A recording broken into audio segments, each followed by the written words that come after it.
محترم ناظرین، بہت عرصہ پہلے کی بات ہے۔ ایک بادشاہ تھا، اس کی بہت ہی خوبصورت اور اکلوتی بیٹی تھی۔ اپنی خوبصورتی اور دولت کی وجہ سے وہ بہت ہی مغرور ہو گئی تھی۔ جب بھی کہیں سے اس کے لیے شادی کا پیغام آتا، وہ اسے ٹھکرا دیتی اور مذاق اڑاتی۔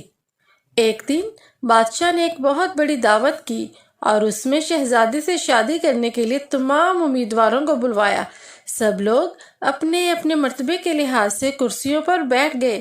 شہزادی اس دعوت میں اپنی کنیزوں کے ساتھ بڑے مغرورانہ انداز میں آئی۔ وہ جس امیدوار کے پاس سے گزرتی، اس کو بڑی حقارت سے دیکھتی۔ جب ایک شہزادے کے پاس پہنچی جو بہت موٹا تھا، تو اس نے اپنی کنیزوں سے ہنستے ہوئے کہا کہ یہ گول ٹب ہے۔ دوسرے امیدوار کو دیکھ کر کہا، یہ تو ایک کھمبے کی طرح لگتا ہے۔ ایک شہزادے کا قد بہت چھوٹا تھا، تو اس نے اس سے کہا کہ ذرا چھوٹوں موٹوں کو تو دیکھو۔ ایک شہزادہ بہت گورا تھا، اس نے اسے سفید چوہا کہا۔ ایک شہزادے کا رنگ بہت سرخ تھا، اس نے اسے مرغے کی کلکی کہہ کر مخاطب کیا۔ اسی طرح وہ ہر امیدوار کو بے عزت کرتی رہی، لیکن وہ ایک بادشاہ کو دیکھ کر بہت ہنسی۔ اس بادشاہ کی داڑھی تھی۔ اس نے کہا، ذرا اسے تو دیکھو، اس نے اپنے چہرے پر کیسی جھاڑ پھوچ اگا رکھی ہے۔ بادشاہ نے جب دیکھا کہ شہزادی نے مہمانوں کی بہت بے عزتی کی ہے، تو بادشاہ کو بہت غصہ آیا۔ اس نے بھرے دربار میں یہ اعلان کیا کہ شہزادی پسند کرے یا نہ کرے، اب میں اس کی شادی کسی فقیر سے کروں گا۔ اس اعلان کے بعد تمام لوگ وہاں سے چلے گئے۔ کچھ دیر کے بعد ایک آوارہ گرد گویا آیا جو گلی کوچوں میں گھوم پھر کر گانا گایا کرتا تھا۔ اس نے شاہی محل کے قریب ایک کھڑکی کے نیچے کھڑے ہو کر گانا شروع کر دیا۔ بادشاہ نے اس کی آواز سنی تو ایک خادم کو حکم دیا کہ اس فقیر کو اندر بلا لائے۔ وہ خادم پھٹے پرانے کپڑوں میں ملبوس اس فقیر کو اندر لے آیا۔ اس گویے نے بادشاہ اور شہزادی کے سامنے بہت اچھا گانا گایا اور بادشاہ سے انعام مانگا۔ بادشاہ نے کہا، تم نے بہت اچھا گانا سنایا ہے، میں تمہیں بہت اچھا انعام دوں گا۔ میں اپنی بیٹی کی شادی تم سے کروں گا۔ جب شہزادی نے یہ سنا تو وہ بہت بدحواس ہو گئی اور بہت روئی پیٹی، لیکن بادشاہ نے اس کی ایک نہ سنی۔ بادشاہ نے اسے ڈانٹتے ہوئے کہا کہ تم نے مہمانوں کی بہت بے عزتی کی۔ میں نے مہمانوں کے سامنے قسم کھائی تھی کہ تمہاری شادی کسی فقیر سے کروں گا، اب میں وہ قسم پوری کر رہا ہوں۔ یہ کہہ کر بادشاہ نے قاضی کو بلوایا اور مغرور شہزادی کی شادی آوارہ گرد گویے سے کرا دی، اور پھر حکم دیا کہ تم اپنے شوہر کے ساتھ چلی جاؤ۔ شہزادی فقیر کے ساتھ چلی گئی۔ راستے میں ایک بہت بڑی شکارگاہ سے گزری۔ اتنی بڑی شکارگاہ دیکھ کر شہزادی حیران ہو گئی۔ اس نے فقیر سے پوچھا کہ یہ شکارگاہ کس کی ہے؟ اس فقیر نے جواب دیا، میں نے سنا ہے تم نے داڑھی والے بادشاہ کا مذاق اڑایا تھا، یہ شکارگاہ اسی بادشاہ کی ہے۔ اگر تم مجھ سے شادی کر لیتی تو یہ تمہاری ملکیت ہوتی۔ شہزادی نے ٹھنڈی آہ بھر کر کہا کہ میں نے یہ کیا کر دیا؟ اس کے بعد وہ خوبصورت باغوں میں پہنچے۔ ان باغوں کو دیکھ کر شہزادی نے پھر پوچھا کہ یہ باغ کس کے ہیں؟ فقیر نے آہستہ سے کہا، یہ باغ بھی اسی داڑھی والے کے ہیں۔ شہزادی نے بڑے افسوس سے کہا کہ میں کتنی بد نصیب ہوں۔ پھر وہ دونوں عظیم الشان شہر میں داخل ہوئے۔ اتنا بڑا اور خوبصورت شہر دیکھ کر شہزادی نے کہا، اس شہر کا مالک کون ہے؟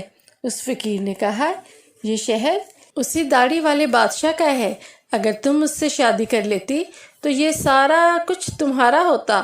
شہزادی نے پچھتاتے ہوئے کہا کہ یہ میں نے بڑی غلطی کر دی، کاش میں اس سے شادی کر لیتی۔ فقیر نے کہا، مجھے اس سے کوئی مطلب نہیں، لیکن میرے ہوتے ہوئے تم دوسرے مرد کی باتیں کیوں کر رہی ہو؟ کیا مجھ میں کوئی کمی ہے؟ اس طرح کی باتیں کرتے ہوئے وہ ایک چھوٹی سی جھونپڑی میں پہنچے۔ وہاں پہنچتے ہی شہزادی نے پوچھا، یہ کیسی بدنما اور چھوٹی سی جھونپڑی ہے، یہ کس کی ہے؟ فقیر نے کہا، یہ میرا گھر ہے اور یہی وہ جگہ ہے جہاں ہمیں زندگی گزارنی ہے۔ شہزادی نے کہا، تمہارے نوکر کہاں ہیں؟ فقیر نے کہا، ہمیں نوکروں سے کیا کام؟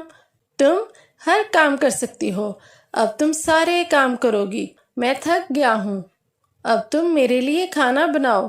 شہزادی کو کھانا بنانا نہیں آتا تھا، اس لیے فقیر نے اس کی مدد کی اور تھوڑی دیر کے بعد انہوں نے الٹا سیدھا کھانا بنا لیا اور کھا کر سو گئے۔ دوسری صبح فقیر نے شہزادی کو گھر صاف کرنے اور دوسرے کام کرنے کو کہا۔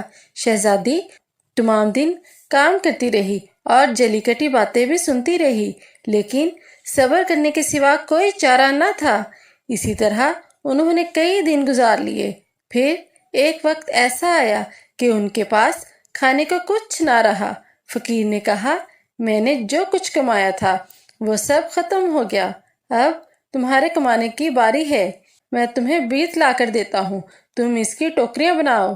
اور فقیر اسے بیت کاٹ کر لا دیتا اور شہزادی اس کی ٹوکریاں بناتی۔ اس نے پہلے کبھی ایسا محنت کا کام نہیں کیا تھا، اس سے اس کی انگلیاں زخمی ہو گئیں اور ان سے خون بہنے لگا۔ یہ دیکھ کر اس کے شوہر نے کہا، میرا خیال ہے تم یہ کام نہیں کر سکتی، میں تمہیں سوت لا کر دیتا ہوں، تم اس سے کپڑا بنا لینا۔ مگر وہ یہ بھی نہ کر سکی۔ فقیر نے کہا، تم میرے لیے بیکار ہو، کوئی کام نہیں کر سکتی، تم سے شادی کر کے میرا بڑا نقصان ہوا ہے۔ بہرحال میں کوشش کرتا ہوں کہ تمہارے لیے مٹی کے برتن لا دوں، تم بازار جا کر بیچ دیا کرو۔ شہزادی نے کہا، میں جب بازار میں کھڑی ہوں گی تو میرے ملک کے لوگ مجھے اس حال میں دیکھ کر خوب ہنسیں گے۔ فقیر نے کہا، یہ میرا مسئلہ نہیں ہے۔ فقیر نے مزید یہ کہا کہ اگر تم بھوک سے مرنا نہیں چاہتی تو تمہیں یہ کام کرنا ہی پڑے گا، تو مجبوراً اسے بازار جا کر برتن بیچنے ہی پڑے۔ بازار میں جب لوگ اتنی خوبصورت لڑکی کو برتن بیچتے دیکھتے تو اس پر ترس کھا کر کچھ نہ کچھ خرید ہی لیتے۔ وہ برتن بکنے کے بعد فقیر نے اسے اور برتن لا کر دیے۔ اسی دوران ایک بد دماغ سپاہی وہاں سے گزرا، اس نے بازار کے بیچ میں برتن رکھے دیکھ کر برتنوں کو لات ماری اور سارے برتن توڑ دیے اور کہا، آئندہ اس طرح راستے میں برتن مت رکھنا۔ شہزادی بہت پریشان ہوئی، گھر آ کر اس نے سارا واقعہ اپنے شوہر کو بتایا۔ شوہر نے کہا، تم انتہائی بیوقوف ہو، تمہیں کس نے کہا تھا کہ بیچ بازار میں برتن لے کر بیٹھ جاؤ؟ آخر لوگوں کو وہاں سے گزرنے میں دشواری ہوتی ہے، میرا خیال ہے یہ بھی تمہارے بس کی بات نہیں۔ خیر، اب میں شاہی محل میں جاؤں گا، ہو سکتا ہے وہاں تمہارے لیے کوئی کام نکل آئے۔ یہ کہہ کر وہ شاہی محل روانہ ہو گیا۔ شام کو فقیر نے گھر آ کر کہا، محل میں تمہارے لیے مددگار باورچن کی جگہ مل گئی ہے، کم سے کم ہمیں کھانے کو خوب مل جائے گا۔ اور اس طرح مغرور شہزادی ایک مددگار باورچن بن کر رہ گئی۔ اسی طرح وہ سارا دن کام کرتی تھی اور شام کو لوگوں کا بچا ہوا کھانا لے کر اپنے گھر آ جاتی۔ اس طرح میاں بیوی کا گزارا ہو جاتا تھا۔ محل میں آئے ہوئے اسے کچھ ہی دن ہوئے تھے کہ اس نے سنا کہ محل میں شادی کی کوئی تقریب ہونے والی ہے۔ مقررہ دن جب مہمان آنے شروع ہوئے تو شہزادی باورچی خانے کی کھڑکی سے دیکھ رہی تھی کہ ہر طرف بڑی شان و شوکت نظر آ رہی تھی، لیکن شہزادی اپنی قسمت پر آنسو بہا رہی تھی، اپنے غرور، تکبر اور بیوقوفی پر پچھتا رہی تھی۔